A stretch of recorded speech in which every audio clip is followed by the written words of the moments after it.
What is good, people? Over the channel, it's your boo, Bobbalam, and in today's video we got another news compilation. And that firstly, we're gonna be talking about Kanye and his third listening party for Donda, hopefully the last, but we got some more information on that, on why Uzi may not be happy with that. Now, he hasn't shown any emotions towards it online or anything, but I'm just speculating here. Theoretical Bob is back, I guess, from Eternal Take era, as well as some more certified boy lover news, and then it's coming out on a specified date that we will be talking about very soon. And then finally, it's just like a little sprinkle on the top of the cake, because I know all my Cardi fans and Ken Carson fans are looking for a cryptic Ken Carson tweet, who obviously is part of the opium gang, or whatever you want to call them, since we are a federal boy band, the opium boy band. But anyway, to get started into what went down last night, Kanye did a whole bunch of foolishness last night, in a good way. I don't mean to say foolishness, let's just say extravagance, and that he quite literally put himself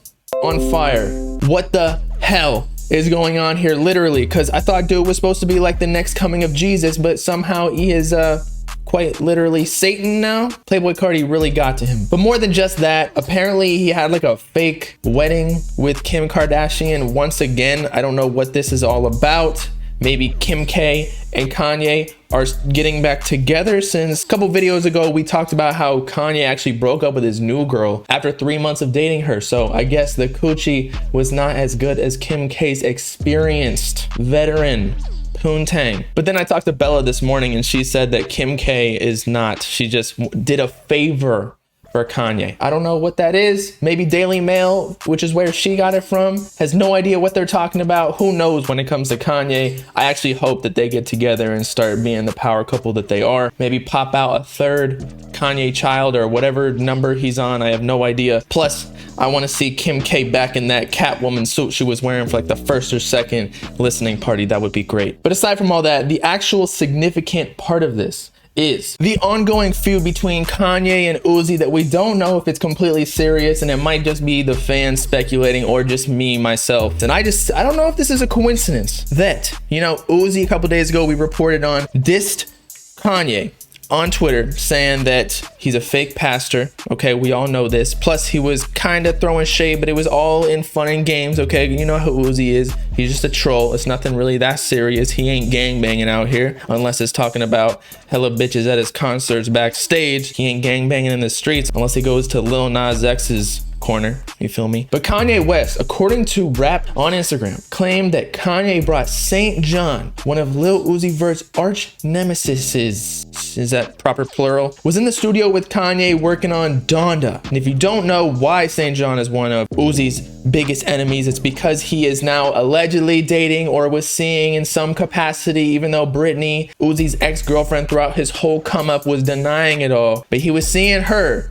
And then Uzi ran up on them with like a gun and like beat up either St. John or Brittany. No more information has come out after the whole investigation, so I'm just gonna assume Uzi had nothing to do with the domestic abuse allegations. So Brittany, why'd you bring that up? If no evidence is coming out, there was definitely some surveillance footage in that coffee shop. They gotta make sure that these caffeine addicts are not shooting up in the bathroom. But in addition to St. John working on Donda with Kanye West, Kanye brought out another dude that is held at a very high place in Uzi's heart at the Donda listening party last night, and that is Marilyn Manson. If you don't know, it's this dude right here. He's got white makeup on and whatever. He is like the original, or I guess just, I don't know if he's the original, but one of the first people in the entertainment industry to symbolize and use imagery of Satanism or something like that. Correct me if I'm wrong, but he was doing all types of crazy shit with like upside down crosses. And if you were an Uzi fan from, you know, 2016, 2017 era, Uzi was actually at one point in time, and I believe it was at least for a few months, following only one person, and that one person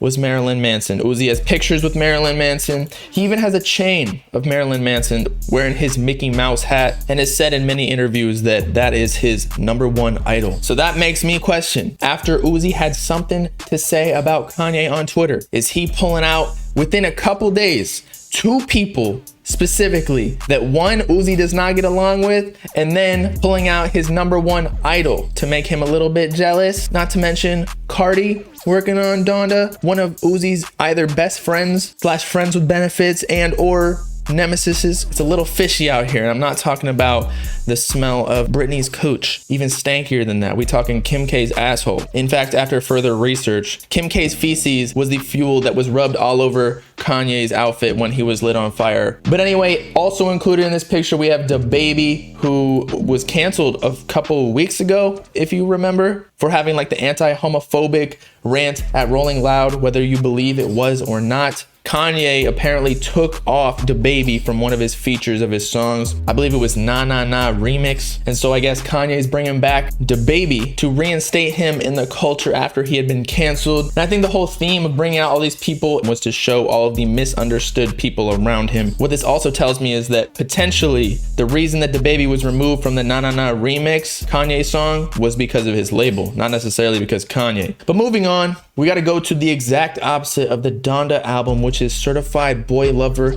by your boy Drake, who has also had a feud with Kanye, not just Uzi, even though Drake and Kanye have been going back and forth, whereas Kanye's like not even paying attention to Uzi, or maybe he is, but just in the subliminals. But an image has surfaced creating rumors that Certified Boy Lover is dropping September 3rd, because apparently there was a video and a short segment of SportsCenter either yesterday or early this morning showing Drake holding up this date, CLB September 3rd. So the source is not dude, trust me, it's fucking ESPN, okay, bruh? And here's the full clip. Players that you need to know as we kick it off on SportsCenter AM.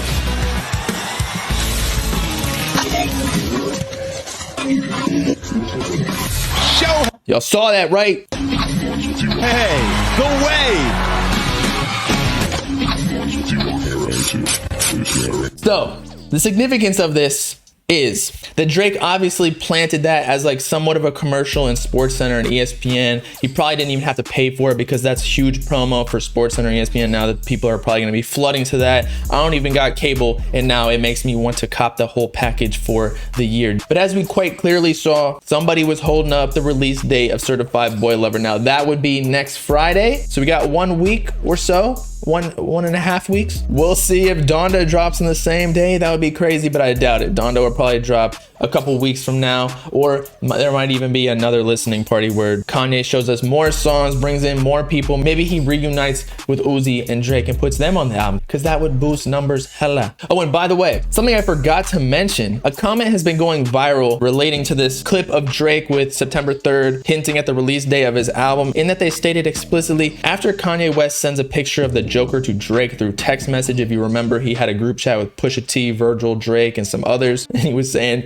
"You will never recover," with the Joker in the elevator, I think. Look what Drake just did this morning. Remember in the movie Batman, he's talking about The Dark Knight, when the Joker hacked the news channel, Drake hacks into ESPN broadcast. This is just now proving more my theory, and not even theory, because Rick Ross basically outed the whole situation, that the Kanye and Drake beef is just for promotion of their rollout. And now all of a sudden, when right after Drake disses Kanye and Kanye starts putting out the group chat after telling people that his album was going to drop in January, he's going to drop it finally now, like a week after, giving us a specific date. Nah, this ain't no coincidence. And some bigger meme pages were telling me that they were paid by some agencies to post Drake and Kanye memes. So it seems like they're in it together.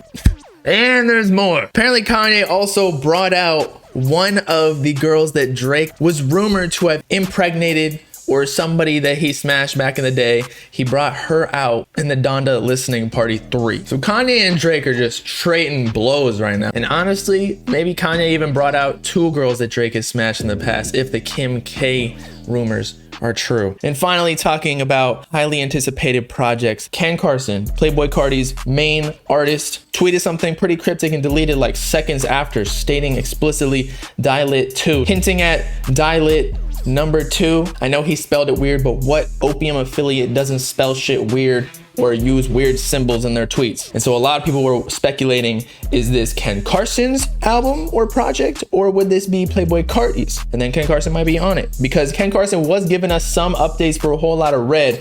Now, to clear up all the speculation, I literally hit up Ken Carson, allegedly, because he could change his mind. I don't know. He was trolling. This don't mean anything. He's just trying to fuck with everybody, because he knew everybody would go crazy if he tweeted something like that. Watch him put whole lot of red too. Every single Playboi Carti fan page will be posting that shit like crazy, promoting his name even further, although then he would be labeled as a capper. But everybody in Opium is a capper anyway. Playboi capper, Ken capper, who else we got? Capper West, even though he's not Opium, he's in Jesus Gang. But with all that being said, hip-hop's getting crazy right now. Kanye and Drake taking over all of the news stories. I'm sorry for talking about it so much. It's not my fault. Go check out my second channel. I'm gonna be posting there later if you want to check out stuff other than just Kanye and Drake. It's been your boy Bobbalam signing off, lighting myself on fire. Let me know in the comments what you thought about all this. Was Kanye making these chess moves against Uzi purposely, bringing out Marilyn Manson and then also working with St. John, or is it just a coincidence, especially after Uzi was dissing him on Twitter? Whether it was serious or not, do you think Certified Boy Lover is dropping September 3rd, or is it cap? And is Kanye gonna drop on the same day? Make sure to like and subscribe to join the Bob Gang if you with it. Peace out, clap people. No, I see.